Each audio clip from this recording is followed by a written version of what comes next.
Ya, jadi sebenarnya masa nifas itu kan 40 hari ya.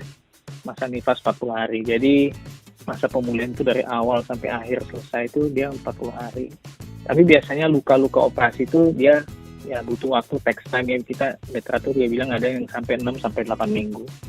Jadi butuh otot-otot yang dijahit, ya kan, luka-luka di rahim, dinding rahim yang dijahit sebelumnya itu dia butuh waktu untuk bisa benar-benar sembuh sempurna dan nyatu. Itu biasanya sih 6 sampai 8 minggu baru dia sembuh sempurna, dan itu akan pemulihannya pelan-pelan gitu. Misalkan dia nyerinya nih di hari seminggu pertama, apalagi 2-3 hari pertama mungkin agak nyeri, nah mungkin setelah seminggu dia akan lebih berkurang. Nanti minggu kedua, ketiga jauh lebih berkurang lagi, terus gitu.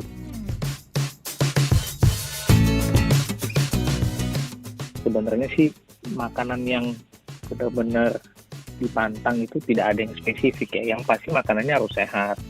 Ya, hindari kalau bisa sih junk food, fast food sebaiknya dihindari. Baru obat-obatan tradisional yang kita nggak tahu isinya, sebaiknya sih jangan dulu ya. Karena kita nggak tahu obat-obat tradisional ini ada nggak yang bisa masuk ke dalam ASI ibunya nanti, ke air susu ibu. Takutnya kalau dia bisa masuk ke ASI kan nanti akan keminum oleh bayi. Jadi sebaiknya sih makan makanan yang sehat aja, tinggi protein, ya kalau bisa mateng, dan juga hindari junk food, fast food. Karena kan banyaknya junk fast food itu kan tinggi garam ya. Tinggi garam, jadi takutnya rasa bengkak di tubuh itu, jadi nanti lama juga ininya, lama juga nanti pulihnya. Jadi rasa bengkak itu masih ada di tangan, di kaki. Kadang-kadang kan habis melahirkan masih ada rasa seperti itu kan.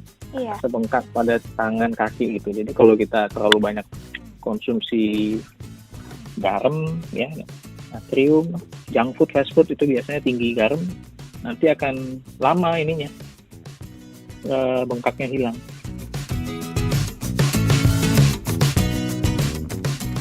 Ya, jadi kita memang selalu memberikan edukasi ke pasien itu untuk jangan takut untuk setelah melahirkan, pasca sesar terutama ya, pasca operasi itu untuk melakukan aktivitas ya. Karena apa? Nggak kan kebuka kok itu.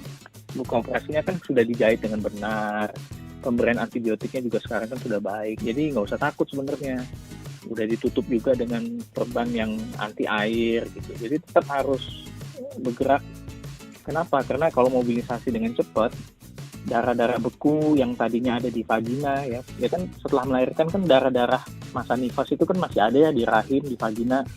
Nah kalau kita cepat bergerak, mobilisasi, itu darah itu cepat turun, cepat keluar. Jadinya nggak ada penumpukan di sana.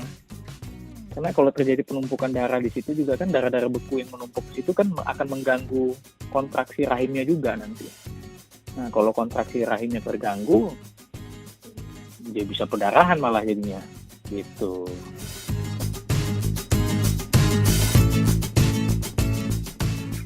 Operasi sesar biasanya sih nggak ada ya dengan kembung sembelit ya. Cuman biasanya ya kadang-kadang kalau efek bius itu bisa aja sih efek biusnya.